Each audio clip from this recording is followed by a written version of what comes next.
அன்பார்ந்த மாணவ செல்வங்களே, நம்ம டிஎன் வெற்றி எஜுகேஷனில் இன்னையிலேருந்து 10th மேக்ஸுக்கு வெரி இம்பார்ட்டன்ட் 5 மார்க்ஸ் மட்டும் டெய்லி ஒரு வீடியோ வந்து அப்லோட் பண்ண போகிறோம். ஸோ இதை மட்டும் நீங்கள் பார்த்தா போதும், கண்டிப்பாக 9 5 மார்க்கு ஷுவராக வந்து அட்டன் பண்ணலாம். குவார்டர்லி, ஆஃப் இயர்லி, அதே போல் பப்ளிக் எக்ஸாம் 2027 எல்லாத்துலேயுமே வந்து ஷுவராக அட்டன் பண்ணலாம். ஸோ நம்ம சேனலை வந்து எல்லாருமே சப்ஸ்கிரைப் பண்ணிக்கோங்க, உங்கள் ஃப்ரெண்ட்ஸுக்கு ஷேர் பண்ணுங்கள், சப்போர்ட் பண்ணுங்கள். இன்றைக்கி நம்ம பார்க்க போகிறது வந்து 5th லெசனில் உள்ள டாப் மோஸ்ட் இம்பார்ட்டன்ட் 5 மார்க் தான் பார்க்க போகிறோம். ஸோ 5th லெசனில் பயிற்சி 5.1 பார்த்தீங்கன்னா 6வது கொஸ்டின். ஸோ என்ன கொடுத்துருக்காங்கன்னா -4 -2 -3, k 3, -2 மற்றும் 2, 3 ஆகிய முனைகளை வரிசையாக கொண்ட நாற்கரத்தின் பரப்பு 28 சதுர அலகுகள் எனில் கேயின் மதிப்பை காண்க.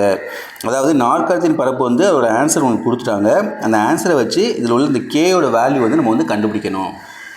ஸோ இந்த சம்மை பொறுத்தளவுக்கு பார்த்தீங்கன்னா கொடுத்துருக்க 4 புள்ளியை வந்து நம்ம வந்து வரிசையாக எழுதணும்னு தேவையில்லை. ஸோ அவங்க என்ன ஆர்டரில் கொடுத்துருக்காங்களோ அந்த ஆர்டர் அப்படி எழுதிக்கோங்க. எழுதிக்கிட்டு இதில் என்ன கொடுத்துருக்காங்க, நாற்கரத்தின் பரப்பு 28 சதுர அலகுகள் கொடுத்துருக்காங்க. ஃபஸ்ட் நீங்கள் என்ன பண்ணுறீங்கன்னா ஃபார்முலா எழுதிக்கோங்க. ஃபார்முலா என்னது, 1/2 x1 y1 x2 y2 x3 y3 x4 y4. அப்போ திரும்பி இந்த ஃபஸ்ட்டு பாயிண்ட் எடுத்து கிளாஸில் எழுதணும்.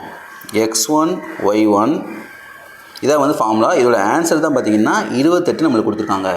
இப்போ ஃபஸ்ட்டு இந்த பாயிண்ட்டுக்கு பதிலாக இந்த ஃபார்முலாவில் வந்து x1 y1 அப்படிங்கிறது ஃபஸ்ட்டு பாயிண்ட்டு. ரெண்டாவது பாயிண்ட் வந்து x2 y2 x3 y3 x4 y4 அப்படியே அப்ளை பண்ண போகிறோம். அப்போ 1/2 x1 y1 -4 -2. அதுக்கடுத்து ரெண்டாவது பாயிண்ட்டு -3 k. மூணாவது பாயிண்ட்டு 3 -2. நாலாவது பாயிண்ட்டு 2 3. திரும்பி இந்த ஃபஸ்ட்டு பாயிண்ட் எடுத்து அப்படியே லாஸ்ட் எழுதிருங்க. -4 -2 equal to 28. இப்போ இதில் அடுத்து என்ன பண்ணணும் அப்படின்னா குறுக்க பெருக்க போகிறோம்.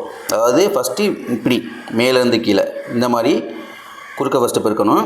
அப்போ பெருக்கும் பொழுது ஒரு மைனஸ் வந்தால் நீங்கள் மைனஸ் போடணும். ரெண்டுலேயுமே மைனஸ் வந்துச்சு அப்படின்னா நீங்கள் வந்து ப்ளஸ்ன்னு போடணும். நமக்கு வந்து இதில் ஒரு மைனஸாக இருக்குது. அப்போ -4 × k பார்த்தீங்கன்னா -4k. அதுக்கடுத்து -3 -2 ரெண்டு மைனஸ் வந்துருக்கு. அப்போ ப்ளஸ் போட்டுருங்க. 3 6. அடுத்து இங்கே ரெண்டுமே ப்ளஸ்ஸு 3 9. அடுத்து இங்கே ஒரு மைனஸ் வந்திருக்கு, மைனஸ் போட்டுக்கோங்க. அப்போ 2 4 போட்டு ஒரு ப்ராக்கெட் போட்டுக்கோங்க. போட்டு அடுத்து ஃபார்முலா மைனஸ் போட்டு இப்போ இப்படி பெருக்கணும். இந்த மாதிரி கீழேருந்து மேலே, ஃபஸ்ட்டு மேலேருந்து கீழே, அப்புறமாட்டி கீழேருந்து மேலே. இப்போ இதில் பார்த்தீங்கன்னா ரெண்டுமே மைனஸாக இருக்குது. இப்போ ப்ளஸ் வரும். 2 3 6. இது ரெண்டுமே ப்ளஸில் இருக்குது. இப்போ 3k இருக்குன்னா 3k.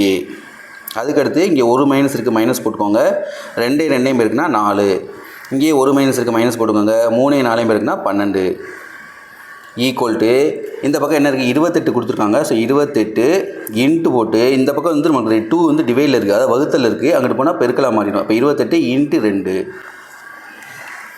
இப்போ நெக்ஸ்ட்டு பார்த்தீங்கன்னா ஃபஸ்ட்டு உள்ளது அப்படியே எழுதிக்கோங்க. -4k +6 +9 -4. அடுத்து இங்கே மைனஸ் இருக்கிறதுனால இந்த பக்கம் என்னென்ன இருக்கோ எல்லாத்துக்கும் அப்படியே சிம்பிளை மட்டும் மாற்றினா போதும். +6 இருக்கா, அதுக்கு வந்து -6 போட்டுக்கோங்க. +3kனா -3k, -4னா +4, -12னா +12 ஈக்குவல் டு இப்போ இது ரெண்டையும் பெருக்கணும்னா 56. இப்போ அடுத்த ஸ்டெப்பில் பார்த்தீங்கன்னா ஃபஸ்ட்டு k எடுத்துக்கோங்க. -4k -3k -4k -3kயும் -7k. அடுத்து ப்ளஸ் நம்பர் ஃபுல்லாக கூட்டிடுங்க. 9 இங்கே ஒரு 6 9 6 15. 15ஓட ஒரு 4 கூட்டினா 19. 19 12 31. அப்போ +31. அடுத்து மைனஸ் நம்பர் ஃபுல்லாக கூட்டுங்க. -4 -6 -10 ரெண்டு நம்பர் தான் இருக்குது. அப்போ -10 இங்கே போட்டுருங்க. ஈக்குவல் டு அந்த பக்கம் 56. இப்போ என்ன ஆகும், -7k. 31ல் 10 போச்சுன்னா 21. பெரிய நம்பர் ப்ளஸ் இருக்கிறதுனால +21 ஈக்குவல் டு 56. இப்போ இந்த நம்பரை மட்டும் அங்கே கொண்டு போயிருங்க. -7k equal to 56. இந்த +21 அங்கே போச்சுன்னா -21. அப்போ 56ல் 21 போச்சுன்னா 35. இப்போ -7k ஈக்குவல் டு 35. இப்போ நம்ம இதில் k தான் கண்டுபிடிக்கணும். அப்போ k ஈக்குவல் டு இது வந்து பெருக்கல்ல இருக்குது, எந்த பக்கம் வந்தால் வகுத்தில் மாறிடும். அப்போ 35 / -7. அப்போ இதை வந்து 7வது டேபிள் அடித்தோம்னா 1 7 7 35. அப்போ k ஈக்குவல் டு -5. அப்போ கேயோட வேல்யூ பார்த்தீங்கன்னா -5. ரொம்பவே ஈஸியான வெரி இம்பார்ட்டன்ட் 5 மார்க்கு. இந்த சம் வந்து நல்லா பார்த்துக்கோங்க. இது வந்து அடிக்கடி கேட்கக்கூடிய ஒரு 5 மார்க்கு.